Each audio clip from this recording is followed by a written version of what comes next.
အားလုံးပဲမင်္ဂလာပါဒီဗီဒီယိုမှာကျွန်တော်ပြပြပေးမှာကတော့ COVID-19 ရောဂါစတင်ဖြစ်ပွားလာတဲ့နောက်ပိုင်းမှာစပြီးတော့နိုင်ငံတော်တော်များများမှာလူတုံးများပြီးနာမည်ကြီးလာတဲ့အဆင့်မြင့်ဗီဒီယိုဆက်သွယ်ရေး application တစ်ခုဖြစ်တဲ့ Zoom ရဲ့ website ထဲကိုတွားပြီး Zoom ရဲ့အကြောင်းလေးကို Zoom ရဲ့အတုံးဝင်ပုံလေးကိုကျွန်တော်အနေငယ်ပြပြပေးသွားမှာဖြစ်ပါတယ်မိတ်ဆွေတို့အနေနဲ့ဒီအကြောင်းအရာလေးကိုစိတ်ဝင်စားမယ်ဆိုရင်တော့ကျွန်တော်ရဲ့ဗီဒီယိုလေးကိုဆက်လက်ပြီးတော့ကြည့်ရှုအားပေးသွားနိုင်ပါတယ်ပထမဆုံးကျွန်တော်တို့ရဲ့ဖုန်းထဲမှာရှိတဲ့ Zoom ဆိုတဲ့ application လေးကိုကျွန်တော်တို့ install လုပ်ခင်မှာကို Google ထဲမှာကိုကျွန်တော်တို့တွားရမှာဖြစ်ပါတယ်တွားပြီးတော့အရင်ဆုံး Zoom ရဲ့အကြောင်းကိုနည်းငယ်ကြည့်အောင်ပါနော်ကျွန်တော် Google ထဲမှာကိုကျွန်တော်တွားလိုက်မယ်အဲ့မှာကိုမိတ်ဆွေတို့ဒီမှာလှုပ်လိုက်ပါနော်ဒီမှာ zoom.us ဆိုပြီးတော့ရိုက်ရှာလိုက်ပါနော်ဒီနေရာမှာကိုzoom.us ကျွန်တော်ရိုက်ရှာလိုက်မယ်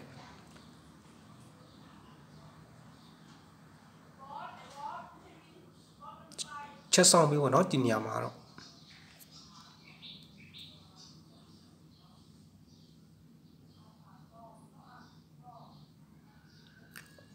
โอเคဒီမှာကြောက်ပြီဆိုရင်တော့ကျွန်တော်တို့အနေနဲ့အောက်နာက sign up for free တွေကိုကျွန်တော်တို့တွားရင်ကောင်းပါတော့အဲဘိုင်းကိုကျွန်တော်နောက်ပိုင်းကျွန်တော်ပြန်ပြောပြသွားမှာဖြစ်ပါတယ် sign up free လုပ်တဲ့နည်းလေးကိုပြန်ပြီးတော့ပြောမှာဖြစ်ပါတယ်ဒီဗီဒီယိုမှာကျွန်တော်နည်းငယ်ပဲသူ့ရဲ့အလုပ်လုပ်တဲ့ပုံလေးတွေကိုနည်းငယ်အတုံးဝင်တဲ့ပုံလေးကိုကျွန်တော်ပြောပြပေးမှာပါဒီမှာကိုကျွန်တော်တို့ desktop ထဲကိုကျွန်တော်တို့တွားလိုက်ပါတော့အပေါ်နာကအမြင့်ချောင်းတုံးချောင်းအဆက်30ရှိတဲ့နေရာမှာနှိပ်ပြီးတော့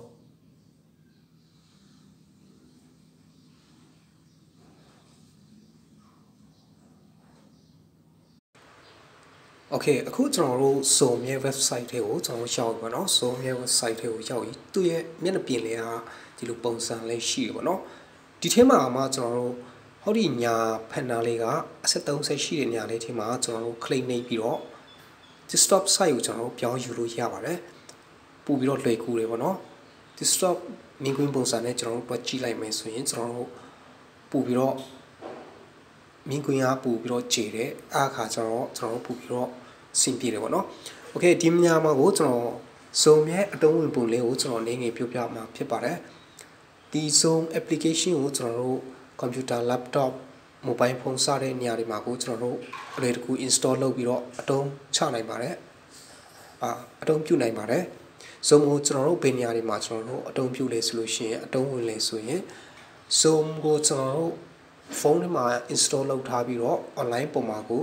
လူအယောက်100တီတီကျွန်တော်တို့တယောက်နဲ့တယောက်မျက်နှာချင်းဆိုင်ပြီးတော့ video sharing လုပ်နိုင်တယ်ပေါ့နော်ဥပမာအကြောင်းဆရာဆိုလို့ရှိရင်မိမိရဲ့အကြောင်းတူအကြောင်းသားတွေကို meeting ID တစ်ခုထင်းနဲ့အိမ်မှာနေပြီးတော့ online ပေါ်ကနေတယောက်နဲ့တယောက်မျက်နှာချင်းဆိုင်ပြီးတော့စာတွေပူချနိုင်တယ်ပေါ့နော်အဲ့လိုမျိုးတွေလုပ်နိုင်တယ်ဒီလိုပဲ online ပေါ်ကနေတင်ကြားရေးဓမ္မတွေဆိုလို့ရှိရင်လည်း online ပေါ်ကနေပြီးတော့တယောက်နဲ့တယောက်မျက်နှာချင်းဆိုင်ပြီးတော့ meeting ID တစ်ခုတည်းနဲ့ကျွန်တော်တို့အလွယ်တကူလူအများနဲ့ကျွန်တော်တို့တင်ကြားနိုင်တယ်အလွယ်တကူ video quality ကောင်းနဲ့ကျွန်တော်တို့တင်ကြားနိုင်တယ်ပါနော်အဲ့လိုပဲကျွန်တော်တို့အစည်းအဝေးခန်းမတွေမှာလည်းဖြစ်ကျွန်တော်တို့အလွယ်တကူအစည်းအဝေးလုပ်နိုင်တယ်အဲ့လိုမျိုးပေါ့နော် online ပေါ်မှာအစည်းအဝေးအလွယ်တကူလုပ်နိုင်တယ်အဲ့လိုမျိုးတွေအတုံးပြရတာအရန်ကိုအဆင်ပြေတယ်ဒီ application ကိုကျွန်တော်တို့ပြီးလို့ရှိရင်ဒီ application ကကျတော့Honda quality နဲ့ကျွန်တော်တို့လွယ်ကူကျွန်တော်တို့အတုံးပြုနိုင်ပါတယ်ဘာဖြစ်လို့လဲဆိုတော့ဒီ application ကိုကျွန်တော်တို့အတုံးပြုရင် application ကနေပြီးတော့ internet data ကိုshort ချတဲ့စနစ်ရာခိုင်နှုန်း40ပါလာတဲ့အတွက်ကြောင့်မလို့ Honda quality ကောင်းနဲ့ကျွန်တော်တို့ video sharing လုပ်နိုင်တယ်နောက်ထပ်အတားချက်တစ်ခုကကျွန်တော်ပို့ပြီးတော့အဆင်ပြေတာကျွန်တော်ဒီ videoဒီ application မှာကိုကျွန်တော်တို့ free အဖြစ်ကျွန်တော်တို့ register လုပ်နိုင်တယ်ပေါ့နော် free ကျွန်တော်တို့ sign up ကိုလုပ်နိုင်တယ် free sign up လုပ်ပြီးတော့ကျွန်တော်တို့လူဦးရေကန်တက်ကျွန်တော်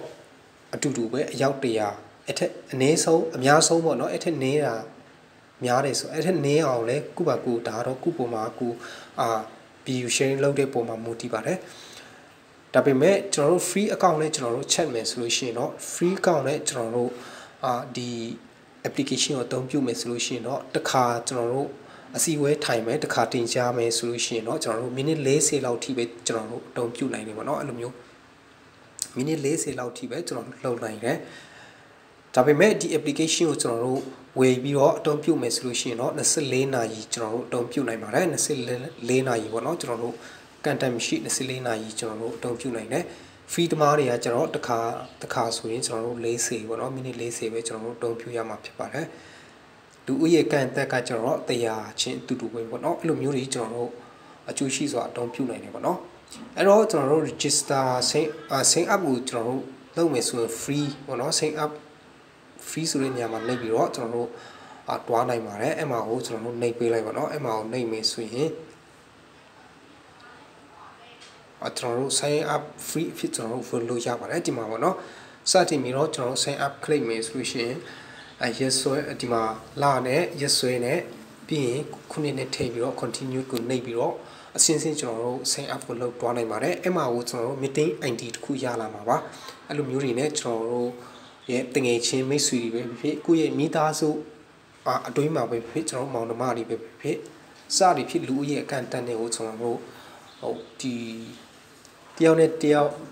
မျက်နှာချင်းဆိုင်ပြီးတော့ ID meeting ID တခုထင်းတဲ့ကိုကျွန်တော်တို့ဟို video ခေါ်ပေါ့နော် sharing ဒီလိုမျိုးနဲ့ကျွန်တော်တို့တုံ့ပြုနိုင်ပါတယ်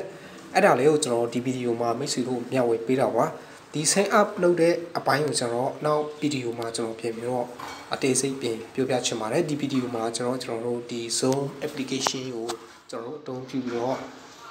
ဘယ်လိုမျိုးတွေလုပ်နိုင်လဲဆိုတာလေးကိုမသိသေးတဲ့မိတ်ဆွေများအတွက်လာပြီးတော့ sharing လုပ်ပေးတာပါလာပြီးတော့ပြောပြပေးတာပါနောက်ထပ် video မှာကိုကျွန်တော်အသုံးပြုတဲ့ပုံစံလေးတွေကျွန်တော်တို့ sign up လုပ်ပြီးတော့ကျွန်တော်တို့ video sharing ဘယ်လိုလုပ်လဲကစာဒီဖြစ်ကျွန်တော်ပြင်ပြီးတော့ပြောပြပေးမှာဖြစ်ပါတယ်အခုကတော့ဒီ video မှာဒီ website မှာကိုတွားပြီးတော့ကျွန်တော်မိတ်ဆွေတို့ကို Zoom ရဲ့ website မှာကိုတွားပြီးတော့ Zoom ရဲ့အကြောင်းကိုနည်းနည်းပြောပြတာပါ Okay ကျွန်တော်တို့အခုအဲ့ဒါဆိုလို့ရှိရင်တော့ဒီ application လေးကိုကျွန်တော်ချက်တွားပြီးတော့ကျွန်တော်ကြည့်အောင်ပေါ့နော် Android phone တွေမှာပေါ့နော်အခုကျွန်တော်ပြောပြတာတော့ Android phone များအတွက်ကိုကျွန်တော်ပြောပြပေးတာပါ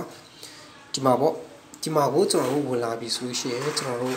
new meeting ဆိုတာကိုကျွန်တော်တို့နှိပ်ပြီးတော့ကျွန်တော်တို့ကန်တက်ထားတဲ့လူဦးရေနဲ့ကိုကျွန်တော်တို့ဟိုပြောမလဲညနေချင်းဆိုင်ပြီးတော့ video sharing လုပ်ပြီးတော့ကျွန်တော်တို့ချက်နိုင်တယ်ပေါ့နော်အဲ့လိုမျိုးတွေကျွန်တော်တို့တင်ကြပူချနိုင်တယ်ပေါ့နော် join ဆိုလို့ရှိရင်တော့ဒီမှာကိုကျွန်တော်တို့တင်meeting ID ကိုယူပြီးတော့ဒီမှာလာ join ID ကိုလာချပြီးကျွန်တော်တို့အဖွဲ့ဝင်ပြီးကျွန်တော်တို့ video sharing လုပ်နိုင်တယ်ပေါ့နော်အဲ့လိုမျိုးတွေကျွန်တော်လုပ်နိုင်ပါတယ်